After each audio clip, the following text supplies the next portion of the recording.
অলোক সেনের মুখে আসল অপরাধীর নাম জেনে চমকে গেল দুর্জয়।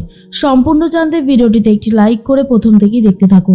গল্পের শুরুতেই দেখা যায় রানী সিসিটিভি ফুটেজটা নিজের ফোনে সেট করে নিয়েছিল, আর যখনই দেখেছে পিকলুর ঘরে অপরাধীরা অলরেডি চলে গেছে পিকলুকে মারতে, তখনই রানী দৌড়াতে শুরু করে দেয় যাতে পিকলুকে বাঁচাতে পারে আর আসল অপরাধীকে ধরতে পারে।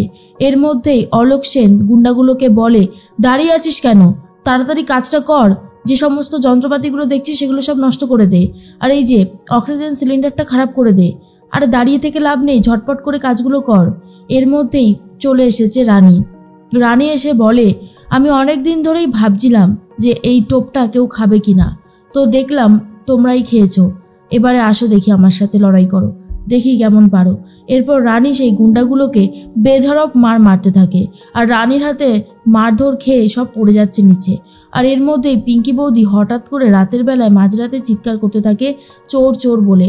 আর তখন সবাই ঘুম থেকে উঠে পড়েছে। বিনায়ক বলে, কি হয়েছে বড় বৌমা, তুমি এইরকমভাবে চিৎকার করছো কেন, কোনো মানে হয়? এত রাতে সবাই ঘুমাচ্ছে আর তুমি এরকমভাবে চিৎকার করে ডাকলে কি হয়েছেটা কি? তখনই রিতম, মাধুরী, দেবু সবাই চলে এসেছে। পিঙ্কি বলে, কেন চিৎকার করবো না বলো তো কাকুমণি, আমার ঘর থেকে যে একটা বিশাল বড় জিনিস চুরি হয়েছে, এত সহজে কি চোরকে ছেড়ে দেওয়া যায়? আর তখনই পিঙ্কি বৌদির কথা শুনে সবাই বলে, চোর কোথায় চোর, আমরা তো চোরকে দেখলাম না। পিঙ্কি বৌদি বলে, আছে, চোর তো অবশ্যই আছে, না হলে আমি এমনটা কেন বলবো বলো? দেখো আমি তোমাদেরকে বলছি, গন্ডগোল কিছু একটা আছেই, আমার কথাটা দয়া করে একটু শোনো। আমি প্রথমে ভাবলাম যে আমি স্বপ্ন দেখছি, তারপর না, বাস্তবেও দেখলাম আমার ঘর থেকে জিনিসগুলো চুরি গেছে, সেই জন্যই তো বলছি, না হলে তো আর বলতাম না। এর মধ্যেই রিতম তখন বলে, সত্যি বড় বৌদি, তোমার না কোনো কাণ্ডজ্ঞান নেই, তুমি জানো না মা, বাবা, কাকুমণি এরা সবাই ওষুধ খেয়ে ঘুমোতে যায়, আর তুমি তাদের ঘুমটাও নষ্ট করে দিলে। পিঙ্কি তখন বলে, আমি স্পষ্ট দেখেছি চোর হলো রানী। আর এটা শোনার পর তো রিতম প্রচণ্ড রেগে যায় আর বলে, কি রানী চোর? এবারে তুমি রানীকে চোর অপবাদ দিয়ে এই বাড়ি থেকে বার করতে চাইছো, তাই তো বড় বৌদি? সেটা আমি খুব ভালো মতন বুঝে গেছি। আগেও তো সেই আমার আর দেবুর বিয়ের সময় তুমি ইচ্ছে করে নিজের জিনিসটা রানীর ঘরে রেখে রানীকে চোর অপবাদ দিয়েছিলে, মনে আছে? তখনই শুক্লা বলে, বড় বৌমা, সব মেনে নেওয়া গেলেও এটা মেনে নেওয়া যায় না যে ওই মেয়েটা চোর। আমার কিন্তু এটা মনে হচ্ছে না, তোমার হয়তো কোথাও একটা ভুল হচ্ছে। বড় বৌমা বলে, না গো ছোটো মা, আমার কোনো ভুল হচ্ছে না, আমি যা বলছি সেটা একদম সত্যি কথা, তোমরা আমার কথাটা বিশ্বাস করছো না, আমার তো ভেবেই কেমন খারাপ লাগছে। তখন বিনায়ক বলে, তুমি এখন রানীকে ওঠানোর জন্য ওকে চোর অপবাদ দিচ্ছ, এটা একদমই ঠিক হচ্ছে না বড় বৌমা, তোমাকে বারবার করে বললেও তুমি যে কেন শুনছো না সেটা আমার মাথার মধ্যে ঢুকছে না। তখনই সৌনক বলে, রানীর স্বভাব চরিত্র সম্পর্কে আমরা সবাই জানি, ওর আত্মসম্মান বোধ প্রচণ্ড প্রখর, আর তুমি বলছো কিনা ও চুরি করেছে। সত্যি বড় বৌদি, তোমার না জবাব নেই, জানো তো। এর মধ্যেই দেখা যায় রানী তো গুন্ডাগুলোকে বেধড়ক মারে, এরপর গুন্ডাগুলো পালিয়ে গেলেও অলোক সেনকে রানী ঠিক ধরে ফেলেছে। এরপর অলোক সেনকেও মারতে থাকে।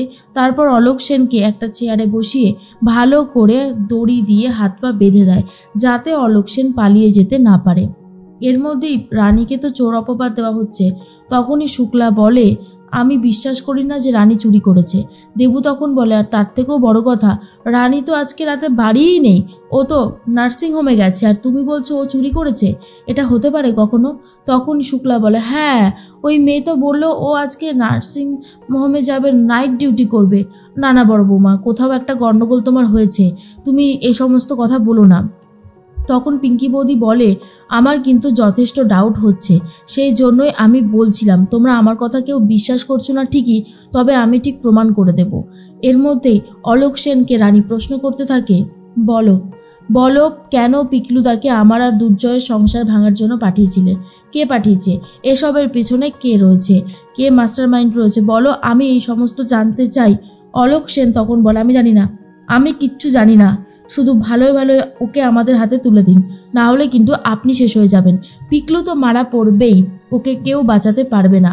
রানী তখন বলে, আজ অনেকগুলো বছর ওকে আমি বাঁচিয়ে রেখেছি, এত সহজে আমি ওকে শেষ হতে দেব না, আমি নিজে শেষ হয়ে যাব তাও ভালো, ওকে আমি বাঁচিয়ে রাখব।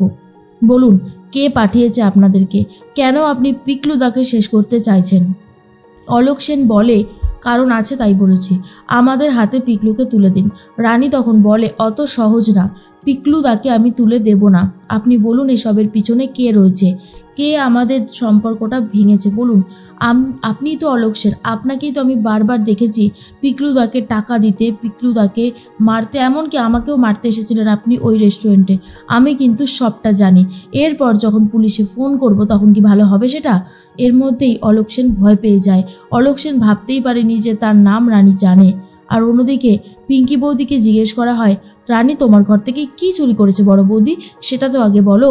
তখন পিঙ্কি বৌদি বলে, চুরি করেছে ডিভোর্স পেপার। তোমরা তো দেখলে যে ও ডিভোর্স পেপারে সই করে দিয়েছিল, তারপরেও ডিভোর্স পেপারটা আমার ঘর থেকে চুরি গেছে। আর এটা শোনার পর তো রিতম, দেবু, বিনায়ক, জেঠুমণি, বিপাশা সবাই খুব খুশি হয়ে যায়, বলে বাহ, এই জিনিসটা চুরি গেছে, এতক্ষণ ধরে তো বলোই নি। এই জিনিসটা যদি চুরি গিয়েই থাকে তাহলে তো আমি বলবো বেস্ট কাজ হয়েছে, খুব ভালো হয়েছে এইটা চুরি গেছে বলে। আর এটা শোনার পর পিঙ্কি বৌদি বলে, হাসো হাসো, তোমাদেরই তো হাসার সময়, হেসে নাও, যত পারো হেসে নাও।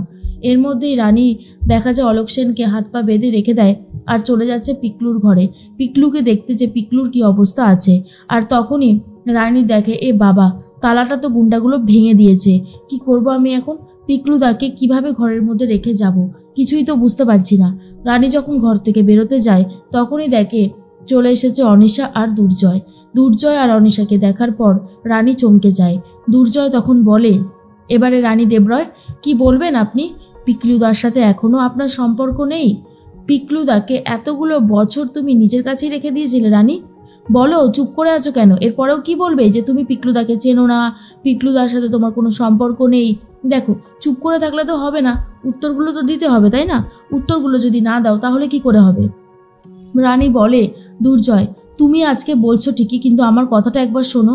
তখন অনিশা বলে, আচ্ছা রানী, তোমার সাহায্য লাগবে তুমি আমায় বললেই পারতে, আমি নিজে তোমাকে সাহায্য করতাম, কিন্তু তুমি এই রকমভাবে রেজিস্টার না করে একজন পেশেন্টকে এইভাবে রেখে দিয়েছো, এটা কিন্তু সত্যি তুমি অন্যায় করেছো। দুর্জয় তখন বলে, তোমার সাহস হলো কি করে? বলো, কি করে সাহস হলো এই নার্সিংহোমে এই রকম একজন পেশেন্টকে আমাদের অনুমতি ছাড়া এভাবে রেখে দেওয়ার? দুর্জয়ের কথা শুনে রানী বলে, আমি বুঝতে পারছি দুর্জয়, আমি অন্যায় করেছি, কিন্তু পিকলুদার সুস্থ হওয়াটা জরুরি, কারণ যে বা যারা পিকলুদাকে আমাদের সম্পর্ক ভাঙার জন্য লাগিয়েছিল আমি তাকে ধরে ফেলেছি, সেই হসপিটালেই আছে। আর এটা শোনার পর দুর্জয় আরোই চমকে যায় আর বলে, কোথায় সে? আমাকে নিয়ে চলো তার কাছে। রানী তখন বলে, নিশ্চয়ই নিয়ে যাব, চলো, আমি তোমাদেরকে নিয়ে যাচ্ছি। এরপরে রানী মনে মনে ভাবে, আজ অলোক সেনের কথা শুনে দুর্জয় ঠিক চমকে যাবে, আসল অপরাধীর নাম জানা যাবে। কিন্তু অদ্ভুত ব্যাপার, অলোক সেনের কাছে এসে রানী দেখে যে অলোক সেন নেই চেয়ারে বসে। অলোক সেনের হাত পা তো ভালো করে দড়ি দিয়ে বেঁধে রেখেছিল রানী, কিন্তু কে অলোক সেনকে বাঁচিয়ে দিল সেটাই রানী বুঝতে পারছে না। আর দুর্জয় তো সত্যিই চমকে গেছে, তবে অলোক সেনের কথা শুনে নয়, চমকে গেছে রানীর ব্যবহার দেখে। আর রানী তখন বলে, দুর্জয়, আমি সত্যি কথা বলছি, এখানে আমি অলোক সেনকে রেখেছিলাম। কিন্তু দুর্জয় বলে, তোমাকে আমি আর সহ্য করতে পারছি না, আমি তোমাকে ডিভোর্স দেবো, বুঝলে রানী দেবরয়? রানী তো খুবই কষ্ট পায় এই কথাটা শুনে।